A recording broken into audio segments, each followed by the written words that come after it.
mudança climática representa o maior desafio já enfrentado pela humanidade. Essa frase eu tirei de uma publicação feita pelo IBAMA, o Instituto Brasileiro do Meio Ambiente e dos Recursos Naturais Renováveis, para adolescentes. No Brasil, essa mudança e suas consequências na vida humana se manifestam no momento na forma da seca que assola 16 estados, além do Distrito Federal, e, sobretudo, pelos incêndios que têm destruído matas nativas, terrenos cultivados e pastos por todo o país. E o IBAMA é o órgão que centraliza no país a fiscalização ambiental, o monitoramento ambiental, principalmente no que diz respeito à prevenção e controle de desmatamentos, queimadas e incêndios florestais e o apoio às emergências ambientais, entre outras tantas funções. E para entender um pouco o que está acontecendo no país nesse momento e o que está sendo feito e pode ser feito para combater os desastres e prevenir a sua repetição, o Ponto de Vista convidou o presidente do órgão, Rodrigo Agostinho, e a professora do programa de pós-graduação em Ecologia da Universidade de Brasília, Isabel Belloni Schmidt. Muito obrigada pelos senhores terem aceito esse nosso convite. A gente tem ouvido falar que esse é o ano que o Brasil enfrentou a sua maior seca, o maior número de incêndios. Eu queria saber se daqui a pouco a gente vai falar que foi o ano em que a gente teve menos seca, o menor número de incêndios. Quer dizer, essa situação pode piorar, professora? O ano que vem a gente vai falar, nossa, está maior que a do ano passado? Espero que não, mas é provável que esses recordes, né, dos anos mais quentes, dos anos mais secos, dos anos com mais incêndios, isso talvez a gente possa controlar, eles estão ficando cada vez mais frequentes. E isso são as mudanças climáticas globais, né? Os eventos extremos, tanto inundações, quanto secas extremas, quanto ondas de calor. São processos que estão ficando cada vez mais frequentes por causa das mudanças que a gente tem feito no planeta e por causa do que a gente chama de mudanças climáticas globais. Qual a sua expectativa? A gente pode melhorar ou isso tende a piorar? Reverter as mudanças climáticas no curto prazo é impossível.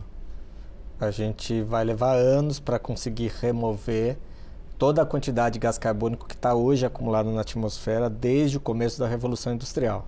Só para você ter uma ideia, quando eu tinha 14 anos, a quantidade de gás carbônico na atmosfera era 0,02%. Hoje é quase 0,05%. Então, a gente mais do que dobrou a quantidade de gás carbônico na atmosfera em 30 anos.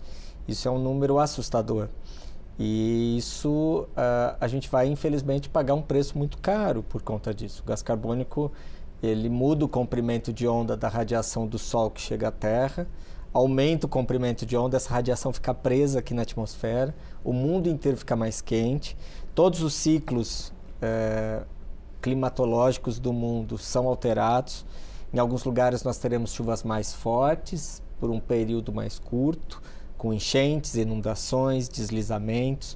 Em outros lugares nós teremos seca, nós teremos um calor acima da média por prazos cada vez maiores, a biodiversidade acaba saindo perdendo, né? Favorece demais os incêndios florestais, favorece muito processos de desertificação, como a gente está vendo no interior do semiárido brasileiro e em algumas outras regiões. Então é um desafio enorme e que não vai ser vencido a curto prazo. Nós vamos ter que trabalhar muito para cessar as emissões e começar a fazer o trabalho de fixar esse carbono que está na atmosfera na forma de plantas ou na forma de outras tecnologias. Agora, esse é o papel da mudança climática, né? Agora, a gente está vendo o Brasil passar por uma série de incêndios nos mais variados biomas, né? A gente tem incêndio no Sudeste, em Mata Atlântica e Cerrado, no Cerrado, no Pantanal, na Amazônia. Como é que o senhor... o que está acontecendo? Quer dizer, é tudo a mesma causa? Não é, né? O Brasil dá para a gente classificar os... O Brasil está muito quente e muito seco. São condições meteorológicas, né? Condições desse momento que a gente passa pela maior seca. Mas quem coloca o fogo é gente. Não é o governo, não vem de outra dimensão. É o ser humano, por diferentes motivos.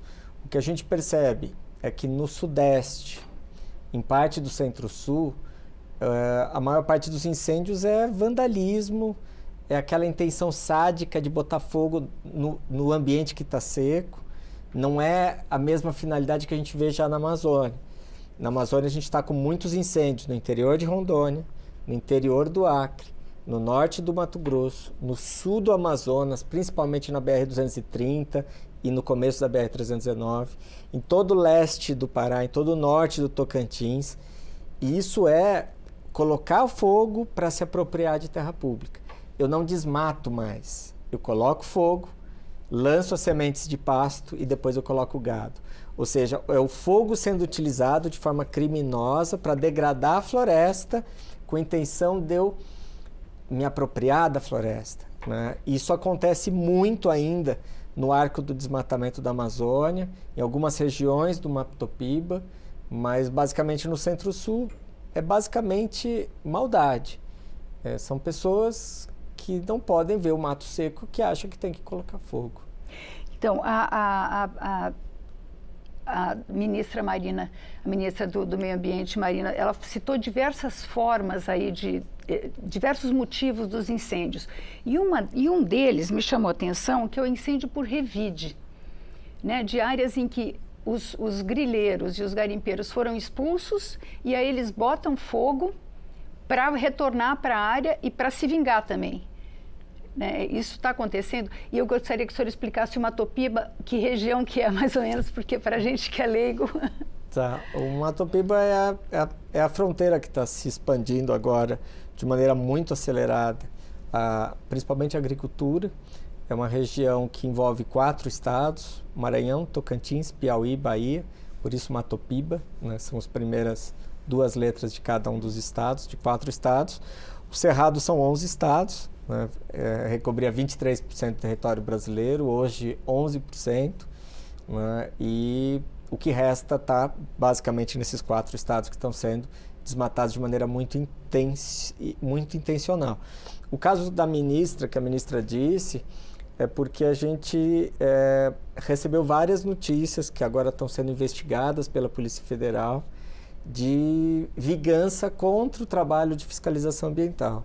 Um caso que ficou muito famoso agora nos últimos dias foi o caso da Floresta Nacional do Jamanchim, que fica ao final da BR-163, é uma área pública, e que foi intensamente invadida, ocupada e desmatada nos últimos anos, e que o ICMBio nos últimos meses estava retirando o gado que estava ali ilegalmente. E vários poceiros, grileiros, avisaram publicamente que iam colocar fogo na floresta em revanche ao trabalho dos órgãos ambientais. É muito triste isso, né? Isso é algo que está sendo investigado hoje pela Polícia Federal e que a gente está prestando todo o apoio nesse trabalho. Professor, essa questão do fogo, esse tipo... A gente tem na Amazônia aí o fogo que é para conquistar áreas, para grilar a área pública. A senhora vê isso também em outras áreas, Pantanal, Cerrado, ou são outros motivos? Como é que a senhora vê essa questão dos incêndios, dos variados tipos de incêndios? O fogo é uma ferramenta de conflito na humanidade há milhares de anos, não milhões, mas milhares de anos. Então, às vezes, você vai se vingar do seu vizinho e é muito comum se vingar de órgãos públicos ou qualquer órgão que tenha colocado uma ordem em alguma coisa. Então, esse fogo de conflito ele é comum e acontece em muitos lugares. Acontece também por querer brigas de vizinhos mesmo, então eu estou querendo ocupar essa terra e não outra, etc. E a gente tem também o que responde por muitos dos focos de calor, não necessariamente pelas maiores áreas queimadas, o descuido. As pessoas que acham que botar fogo a 10% de umidade, depois de 120 dias sem chover, é uma coisa razoável e que eu posso limpar o meu terreno com isso. Então, em áreas periurbanas, isso acontece bastante. Em Brasília ou em volta das áreas urbanas, isso acontece muito. E não deixa de ser criminoso. E isso pode ter consequências péssimas, inclusive dentro de áreas protegidas, de áreas que têm vegetação nativa ainda. E o que acontece nas vegetações nativas que pegam fogo, mesmo nos lugares que teoricamente são adaptados ao fogo, como partes do Pantanal, partes do Cerrado e partes do Pampa, é que esses incêndios recorrentes de final de estação seca, eles têm péssimos resultados, impactos muito altos. Então, você vai degradando. Floresta amazônica, um incêndio degrada a floresta. O Cerrado talvez não seja no primeiro incêndio nas áreas savânicas do Cerrado, Mas muito fogo, a cada 2 anos, a cada 3 anos, como é muito comum no Brasil, isso degrada sim, mesmo os lugares mais resistentes ao fogo que a gente tem. A senhora tem uma certa especialização, eu não sei se é o termo esse, o termo técnico, no manejo de fogo. A gente vendo vendo que alguns incêndios começaram com queimadas, né, queimadas dentro de uma determinada área que não era com essa intenção de grilar a terra, de roubar a terra, mas será que essa prática, que é muito tradicional no Brasil, que ela deve permanecer, que ela ainda é razoável? Muitos estados têm, isso é proibido, né? São Paulo é proibido, no Pantanal é proibido. A senhora acha que é possível manter o manejo? São coisas diferentes. Uma coisa é um uso tradicional do fogo e até às vezes um uso que não é tão tradicional. A agricultura de corte e queima, por exemplo, que é tradicional no mundo inteiro há centenas ou às vezes milhares de anos, isso é um uso do fogo. A gente tem esse uso comum do fogo, que é isso, todo mundo que acha que vai limpar o cisco do terreno usando fogo, e isso às vezes vem com nenhum ou pouquíssimo conhecimento, e aí que esse descuido ou imperícia leva a incêndios. E a gente tem o manejo integrado do fogo. O manejo integrado do fogo é usado praticamente no mundo inteiro, onde a gente tem ambientes que são propensos ao fogo. No Brasil, ele é usado há 10 anos, ele começou a ser usado só em áreas protegidas federais. Então, os parques e reservas, hoje gerenciados pelo ICMBio, em terras indígenas, com uma junção, um acordo de cooperação entre o IBAMA, Previfogo e a FUNAI. E isso é feito por profissionais, considerando várias condições ambientais, especialmente nenhum tipo de queima, que a gente chama de queima prescrita, dentro do manejo integrado do fogo, nenhum tipo de queima prescrita é feito durante o auge da seca. Tá? Qualquer queima prescrita ela é sempre feita em condições ambientais muito amenas, com alta umidade, pouquíssimo vento, alta temperatura, baixa temperatura. Em geral, você faz queimas controladas no final da tarde, que ele vai se apagar sozinho. Então, o que a gente chama de janela de queima, das queimas prescritas, é quando você começa o fogo para manejar um ambiente e aquele fogo vai se apagar sozinho. Então, olha que condição ambiental específica, que você começa um fogo e ele apaga só com o sereno da noite, né? E isso, qual é o sentido de fazer isso? Qual é o sentido de usar fogo, né? O fogo, para manejar áreas nativas, ele é feito pensando na paisagem como um todo, com vários objetivos. Por exemplo, proteger matas. Nenhum tipo de floresta brasileira é adaptada ao fogo. Todo tipo de floresta no Brasil, onde quer que ele esteja, no Cerrado, na Mata Atlântica, no Pantanal, na Amazônia, ela é sensível ao fogo, ela não deveria queimar nunca. Então, nos lugares em que você tem campo, savana e floresta, você pode queimar os campos e as savanas para impedir um incêndio na floresta. Isso acontece no Pantanal, no Pampa e no Cerrado. Então, você usa o fogo em lugares escolhidos, em épocas escolhidas, para você fazer fogos relativamente pequenos e que vão prevenir grandes incêndios. A gente teve um incêndio grande que mobilizou Brasília inteira, porque a Asa Norte inteira ficou cheia de fumaça recentemente, agora em setembro, e ele não foi maior porque teve muito combate, mas também porque tinha áreas de queima prescrita dentro do parque. E muito das áreas de incêndio pararam na área que tinha sido queimada previamente, e elas foram protegidas de um incêndio pior, que tem um impacto maior. E também protegeu matas de galeria, que são essas áreas que a gente não devia queimar nunca, em nenhuma época do ano, em nenhum lugar do Brasil. Então, proteger as florestas, a gente pode usar fogo em outras vegetações. E mata de galeria é o quê? Mata de galeria são as florestas do Cerrado.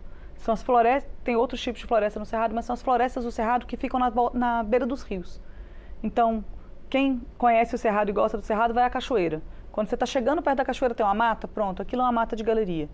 E ela é uma mata muito diferente dos outros ambientes do Cerrado, que são esses ambientes que a gente conhece com as árvores tortas e as cascas grossas. O ambiente de árvore torta e casca grossa evolui com fogo. Então, você pode usar o fogo como uma ferramenta de forma muito responsável para fazer o manejo e impedir que aquele lugar incendeie mais tarde durante a seca. E você faz isso pensando na paisagem como um todo. O Parque Nacional de Brasília, por exemplo, tem 44 mil hectares. Queimaram menos de 4 mil hectares. Num ambiente totalmente extremo, num momento totalmente extremo em que o combate era humanamente impossível. Isso foi feito porque teve muito combate, mas também porque tinham áreas que estavam preparadas para não ser combustível para o incêndio, ou seja, áreas que não tinham capim seco. Elas já tinham sido manejadas com fogo para impedir um incêndio. Rodrigo, o governo federal tem sido acusado de não ter se prevenido contra os incêndios e de ter atrasado o combate, de fazer um combate débil. Qual a sua opinião sobre isso? É possível fazer a prevenção de incêndio? Se a gente pegar um estado brasileiro, um estado de porte relativamente pequeno, caso de São Paulo. São Paulo tem 9 mil bombeiros e milhões de hectares em São Paulo queimaram, milhares de hectares de São Paulo queimaram, mesmo tendo 9 mil bombeiros. O governo federal, desde o começo do ano passado, retomou a política de prevenção e combate aos desmatamentos, onde a gente teve um resultado muito bom. Ano passado 50%, esse ano mais 40%, em cima dos 50%. Desde o começo do ano passado, nós começamos o planejamento e a reestruturação do IBAMA para prevenção e combate aos incêndios florestais. Nós estamos agora com 3.200 brigadistas no Brasil todo. Então, não dá para se falar que não está se combatendo. Talvez a forma como a gente está acostumado a lidar com esse problema, com brigadistas, mão a mão, enfrentando fogo, pessoas treinadas, capacitadas, mas talvez a gente precise de um salto de tecnologia que talvez a gente não tem.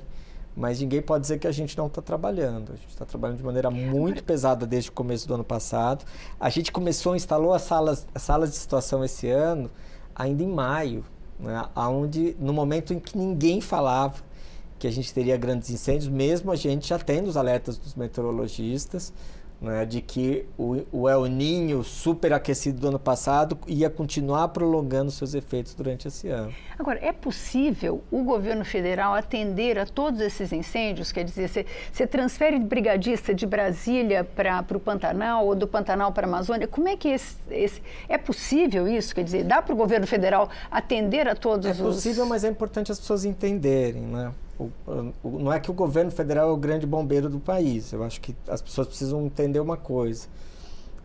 Cada estado tem o seu corpo de bombeiros, que também precisa ter treinamento para enfrentar incêndios florestais. Em áreas privadas e áreas estaduais, a responsabilidade é dos órgãos estaduais. O IBAMA e o ICMBio, eles são responsáveis pelas florestas federais, as terras públicas não destinadas, pelas unidades de conservação e pelas terras indígenas. É que no imaginário coletivo, o IBAMA é responsável por tudo.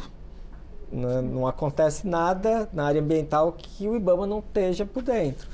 Então, isso é uma mudança que as pessoas precisam entender. Agora, com as mudanças climáticas, os corpos de bombeiro que estão acostumados a enfrentar os incêndios urbanos, que estão ali para trabalhar a proteção à vida, a proteção ao patrimônio privado, também vão ter que se ultra especializar nos incêndios florestais. Nós estamos trabalhando por orientação do governo para trabalhar independente da área ser ou não de nossa responsabilidade, porque em tese a gente seria responsável apenas pelas áreas federais. Mas nós estamos trabalhando lado a lado com bombeiros, por exemplo, em vários parques estaduais. Estamos combatendo fogo junto com brigadistas privados, inclusive em áreas privadas, que têm biodiversidade, que são importantes. Então, a gente, apesar de a gente ter uma responsabilidade muito bem definida na nossa lei de criação, na nossa política nacional do meio ambiente, nós estamos trabalhando, inclusive, em áreas que não são federais. Isso é um detalhe, mas eu li que 50% dos brigadistas são de origem de povos originários, 20% são quilombolas. Tem alguma coisa específica para esse tipo de convocação de pessoas? Não, na verdade, o que a gente percebeu ao longo dos anos, o IBAMA trabalha com esse programa de prevenção de incêndios florestais há 35 anos, que é o Previfogo. Tem a idade do próprio IBAMA. O que a gente percebeu ao longo dos anos é que os melhores brigadistas nossos eram aqueles recrutados junto às populações indígenas. São pessoas que estão acostumadas a andar no meio da floresta, andar no meio do mato, né? São pessoas que sabem sobreviver se precisar passar uma noite ali no meio do mato. Então, a gente hoje tem dado preferência para contratar brigadistas indígenas, hoje 50% já são indígenas, e quilombolas. A gente tem aqui próximo de Brasília os Calungas, que fazem um trabalho maravilhoso de gerenciamento do fogo e que a gente acaba levando eles Brasil afora nessa temporada, combatendo incêndios florestais. Então, o que a gente percebeu é que eles, pela ligação, pela conexão com a terra, pela conexão com a natureza, eles acabam sendo muito mais eficientes do que se eu pegar alguém da cidade e simplesmente soltar no meio do mato e falar, vai combater esse fogo. Com certeza não vai rolar. Como é que a senhora vê a questão da prevenção de incêndio? É possível prevenir o incêndio além dessa questão do combate que já é feito contra o desmatamento, existe uma política possível? Então, existe, isso é feito. Esses brigadistas indígenas que o Rodrigo estava falando atuam em territórios indígenas. E o IBAMA e o ICMBio estão atuando agora em combate junto com outras instituições, mas na prevenção eles cuidam das terras que eles são responsáveis e justamente fazendo esse planejamento da paisagem, pensando inclusive em manejar o fogo e usar o fogo como uma ferramenta de manejo. Então, o que é o manejo integrado do fogo? Você olhar uma área que você tem responsabilidade sobre ela, então, Parque Nacional de Brasília ou alguma terra indígena e falar, bom, qual o risco de incêndio eu tenho aqui? Quais são as minhas fontes de ignição? Da onde vem o fogo? Ah, o fogo pode vir dessa região, ou não, eu tenho invasão de terra por aqui e por aqui eu posso ter uma ignição. Aqui dentro, como está o combustível? O que é o combustível? Quando a gente fala combustível de botar no carro, todo mundo sabe o que é, né? Um combustível de um incêndio florestal são as plantas. No Cerrado, no Pantanal e no Pampa, lugares que a gente tem áreas campestres naturais, a gente tem capim seco. E isso é naturalmente combustível durante um evento de seca. Então, a gente estuda a paisagem e fala como está meu combustível, quais são os meus riscos de incêndio, como eu posso reduzir os meus riscos de incêndio. Em alguns momentos, a redução do meu risco de incêndio é eu fazer um fogo de forma responsável, num lugar que eu escolhi, na época que eu escolhi. Então, esses brigadistas indígenas que o Rodrigo estava falando, e muitos outros brigadistas que não são indígenas e nem quilombolas, que trabalham também nas unidades de conservação, escolhem esses lugares e fazem queimas prescritas. Se vier um incêndio em outro lugar, ele vai ser barrado por aquele lugar que já foi queimado anteriormente. Ele vai proteger uma floresta e outras coisas assim. Quem conhece melhor um território do que quem morou lá algumas gerações e depende daqueles lugares para viver, né? Então, esse conhecimento da área é muito importante, não substitui um conhecimento técnico, mas ele se soma muito bem ao conhecimento técnico. Agora, Rodrigo, algumas organizações de defesa do meio ambiente têm observado que os pontos de incêndio, os focos de incêndio acontecem mais em áreas em que em que desmatamento foi menos combatido. Quer dizer, as áreas onde houve um combate contra o desmatamento, elas foram mais preservadas. Tem alguma explicação para isso? A gente tinha uma estatística de que no caso da Amazônia, não estou falando de outros biomas, mas no caso da Amazônia, em média queimava de 12% a 15% do total do volume de área queimada em um ano, de 12% a 15% era floresta. O restante eram áreas de agricultura, principalmente pastagens, né? As pessoas destroem a floresta, colocam uma pastagem, mas a floresta quer voltar. E aí, para combater essa regeneração da floresta, as pessoas têm o hábito de colocar fogo. Então, assim, a maior parte do volume de área queimada eram áreas de pastagens, áreas de cultivos, áreas muito degradadas, e apenas 12% era floresta. O que a gente está vendo hoje é que em torno de 35% já é floresta. Uma floresta que normalmente estava úmida, normalmente que não pegava fogo, normalmente quando as pessoas colocavam fogo, esse fogo não se proliferava rapidamente porque tinha umidade ali estocada. Eu tive recentemente agora na Amazônia, o volume de serrapilheira, que é aquela camada de folhas da floresta, está altíssimo. Árvores que normalmente são perenes, com essa seca intensa, estão perdendo muita folha, né? E esse tapete de folha é um dos combustíveis para essa situação de incêndio. Agora, o que a gente tem percebido, toda vez que a pessoa desmata, a minha equipe consegue detectar aqui em Brasília, por imagem de satélite, eu consigo autuar essa área, eu consigo embargar essa área, eu consigo proibir essa pessoa de conseguir financiamento, eu consigo proibir essa pessoa de conseguir fazer a regularização fundiária dessa área. Então, as pessoas, em vez de desmatar, estão colocando fogo, aproveitando a situação de calor extremo, de seca extrema, e estão colocando fogo e queimando ambientes florestais. Não é possível fazer a mesma coisa numa área queimada, em que se constate que foi uma intenção criminosa? A legislação brasileira ela tem falhas. Eu trabalho com o direito ambiental desde sempre. O direito ambiental brasileiro é uma obra de poesia, né? Quem escreveu as principais leis ambientais brasileiras realmente é algo muito bem desenhado, mas as penas são baixas e isso induz a impunidade. Você não tem gente hoje no Brasil presa por desmatamento. Seja o cara que desmatou 1 hectare ou o cara que desmatou 80 mil hectares. Você não vai encontrar gente presa por incêndios florestais. A pena hoje é uma pena que no incêndio culposo de 1 a 6 meses. No incêndio doloso, e é difícil você provar a intenção, é de 2 a 4 anos, ou seja, a pessoa troca a pena por cestas básicas. Então, a gente tem um desafio que é combater também a impunidade ambiental. É muito mais fácil o caso do desmatamento, onde a pessoa desmata e coloca fogo, do que o caso onde a área simplesmente queima. Eu tenho que comprovar pela legislação brasileira o chamado nexo de causalidade, ou seja, que ela agiu intencionalmente para provocar aquele dano. Eu quero perguntar dessa questão das penas para o senhor, mas eu queria antes colocar mais uma questão de fogo, que é o caso da reserva legal nas propriedades, né? Parece que as pessoas que também há proprietários que estão se aproveitando dessa situação de que tem muito fogo, de que está muito seco, botando fogo na reserva legal dentro das suas propriedades, e aí não precisa mais, né? Ele pode ser punido? Ou é a mesma questão? Esse é um grande equívoco, né? Isso é um grande equívoco, porque o cadastro ambiental rural vai cobrar a existência daquela reserva legal. Se ele acha que ele destruindo a reserva legal ele está tendo alguma vantagem, lê do engano, porque vai ficar muito mais caro para ele recuperar a reserva legal dele. É muito caro. Na Amazônia, só para você ter uma ideia, na Amazônia hoje, você encontra terra em alguns lugares por 3 a 5 mil reais o hectare. Para recuperar uma área é de 20 a 30 mil reais por hectare. Então é uma estupidez se alguém pensa que destruir a reserva legal a pessoa está tendo alguma vantagem. Pelo contrário, ele vai ser cobrado, chegar um momento que as pessoas não vão conseguir sequer financiar a sua própria produção sem que estejam kits com a legislação ambiental florestal. E isso inclui preservar a reserva legal e as áreas de preservação permanente.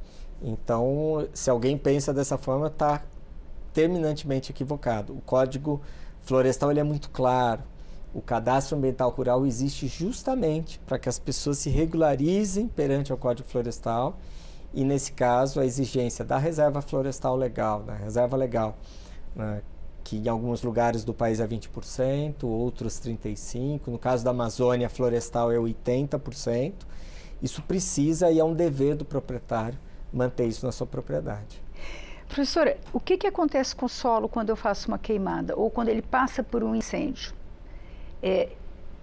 Eu ouvia quando era pequena que o solo fica mais fértil depois disso. Imediatamente você tem um pouquinho de aumento de nutriente, porque pensa, o que estava preso nas folhas antes vira cinza. Então, de fato, tem um pouquinho de nutriente ali a mais. E é assim que a agricultura de corte-queima foi sobrevivendo e por isso que ela tem que ser itinerante, porque dura pouco, né? A parte preta da fumaça também é nutriente, indo embora. Então, você está perdendo um monte de nutriente quando você queima. E dependendo da área, em alguns lugares, a grande quantidade da ciclagem dos nutrientes, os nutrientes que estão no solo, dependem da degradação do que está ali, né? Da decomposição das folhas e dos restos de plantas que são produzidos naquela área. Então, quando você tira aquela área ou quando você queima o que existia ali, você está perdendo nutriente, você está empobrecendo o solo. Quando muito. Faz isso para plantar capim para o gado, para plantar pasto, pode funcionar. Mas funciona não, nem para pasto? Funciona muito pouco.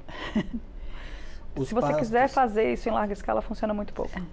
A própria agricultura brasileira, o agronegócio brasileiro está entendendo que pastagem é cultivo. Pois é, isso que eu ia perguntar para o senhor. Todo mundo, a gente vê redes sociais, enfim, as pessoas botam a culpa no agro. Parece que foi o dono da terra. Eu lembro até os incêndios em São Paulo. E eu falava, gente, como que a usina vai botar fogo na cana, se a cana da cana que é enfim, do produto dela, né? O agronegócio, ele lucra alguma coisa com isso? Ele lucraria se ele colocasse fogo? O governador de Goiás, o governador Ronaldo Caiado, ele até falou, o agronegócio põe muito dinheiro no solo para botar fogo, né?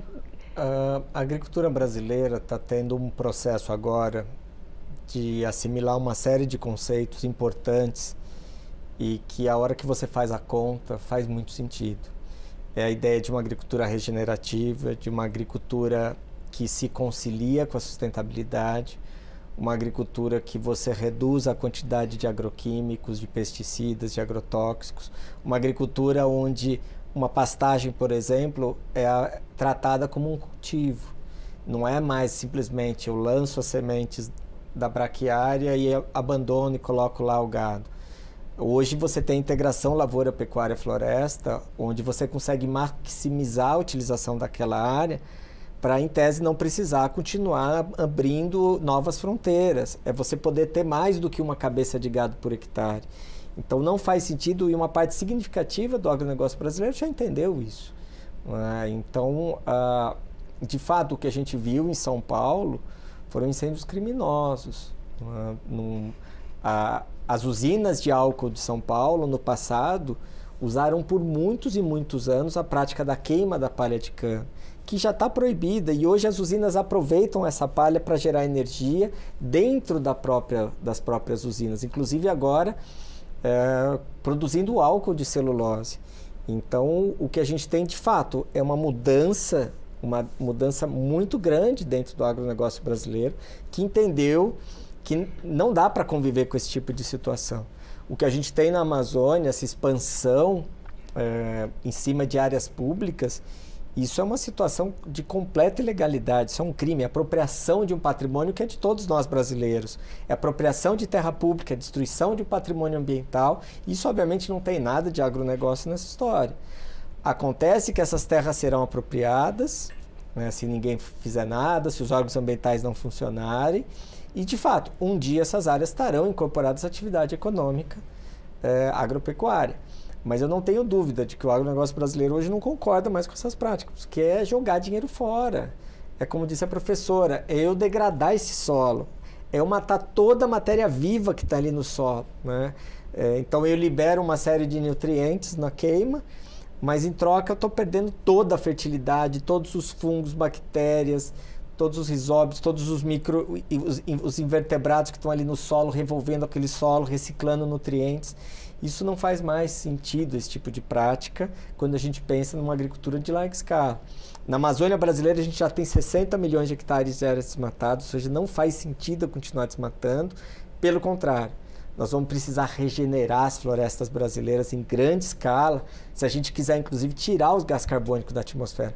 A única forma que a gente conhece de tirar gás carbônico da atmosfera é a fotossíntese das plantas. E, no caso da Amazônia, existe aqui, principalmente no Congresso, tem essa discussão sobre a questão da regularização das áreas, da demarcação de terras. Como é que o senhor vê essa questão? Isso poderia ajudar quer dizer, uma regularização de propriedades? Isso poderia ajudar nessa questão de combate ao desmatamento e aos incêndios? A questão fundiária no Brasil sempre foi mal resolvida e continua sendo mal resolvida, né?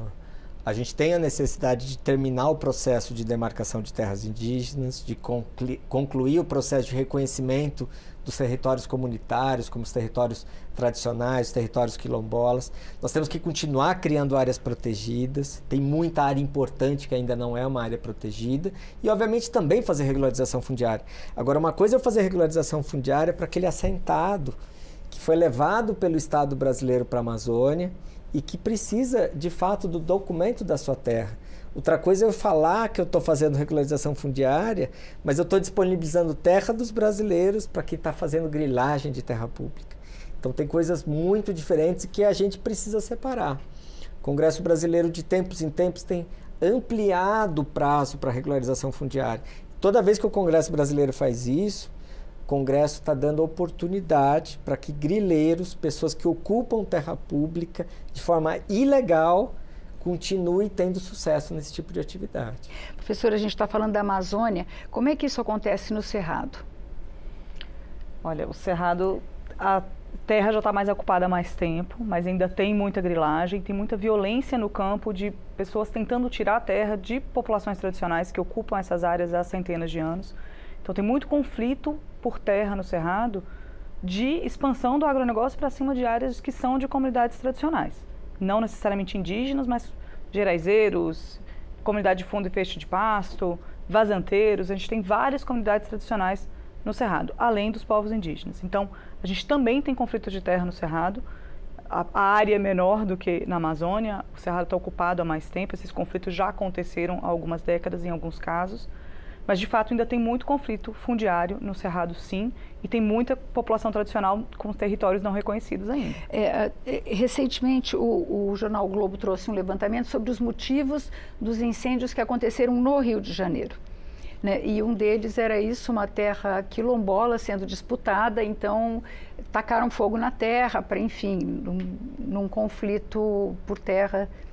O fogo foi uma arma, como a senhora falou que é sempre. Não, tem casos de casas queimadas no Cerrado. Você queima a área, mas você também queima a casa das pessoas. Então é realmente uma tentativa de tomar a terra, literalmente. A terra, a casa, a vida das pessoas. Em alguns casos ameaçando, em alguns casos tentando ou assassinando as pessoas. Então, esses conflitos fundiários são bastante graves, no Cerrado inclusive. As propostas que chegaram aqui no Congresso, no sentido de agravar as penalidades para incêndios provocados, elas são sanções administrativas, pode-se dizer, né? Agora, como é que se penaliza? É possível penalizar criminalmente? E como é que se combate o que a ministra do Meio Ambiente falou de terrorismo ambiental? Porque eu acho que existe uma leitura de que as coisas foram muito articuladas, né? Diversos focos de incêndio aconteceram ao mesmo tempo, na mesma época. Como é que se combate isso?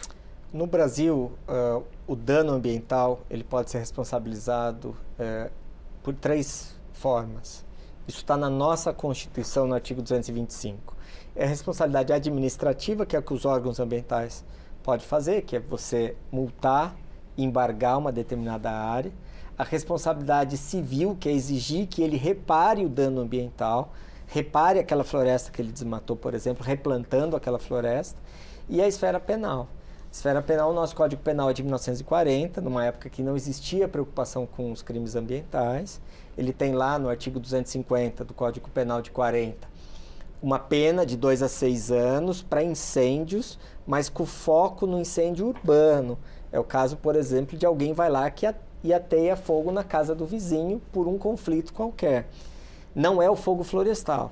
Esse fogo florestal surge as penalidades para ele na forma de contravenção em 1965, com o Código Florestal, a Lei 4.771 de 65, e depois essa contravenção vira crime na Lei dos Crimes Ambientais de 1998, a Lei 9.605 de 12 de fevereiro de 98, no artigo 41, com pena de 2 a 4 anos e multa, se for culposo, 6 meses a 1 ano.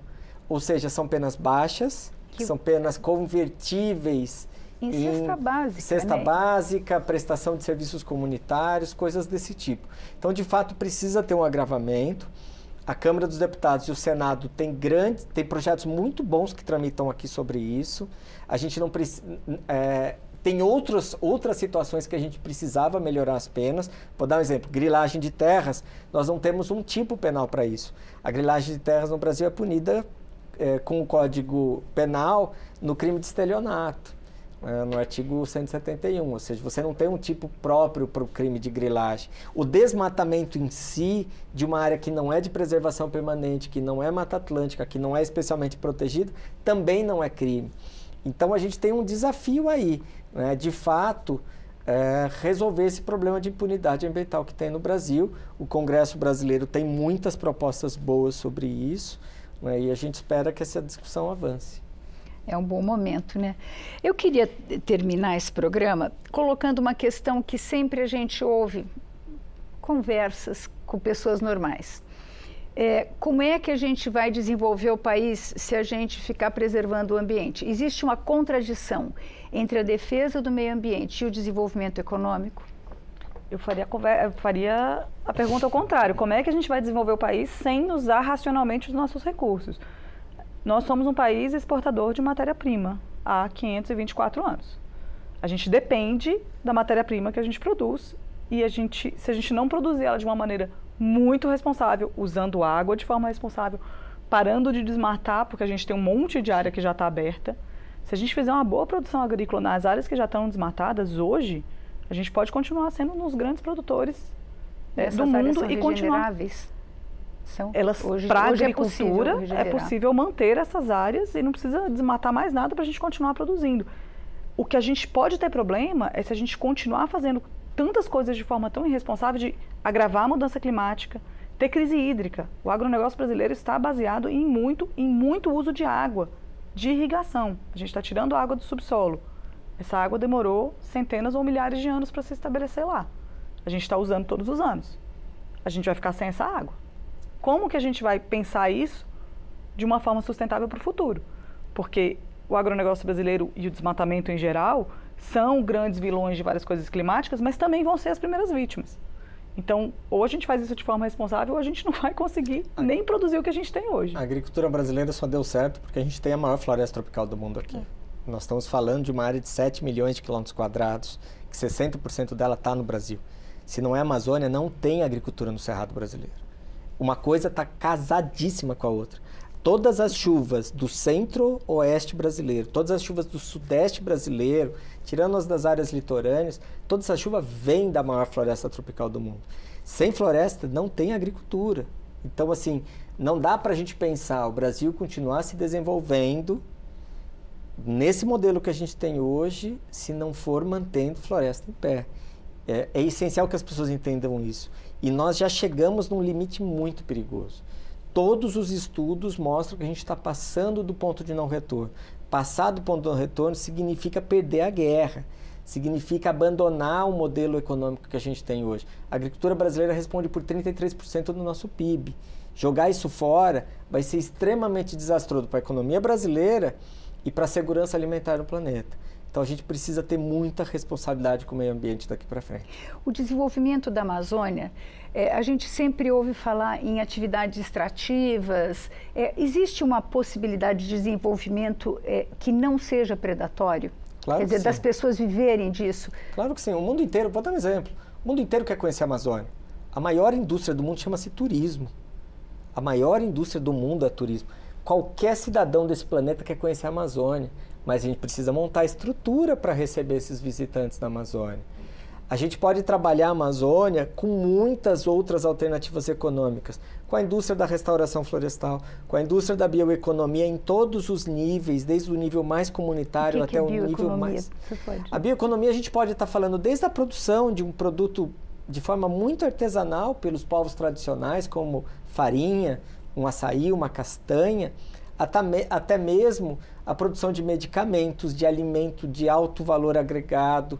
A gente pode pensar, enfim, uma forma de utilizar a biodiversidade que a gente tem, a maior biodiversidade do mundo, 140 mil espécies vegetais estão ali na Amazônia, de forma inteligente.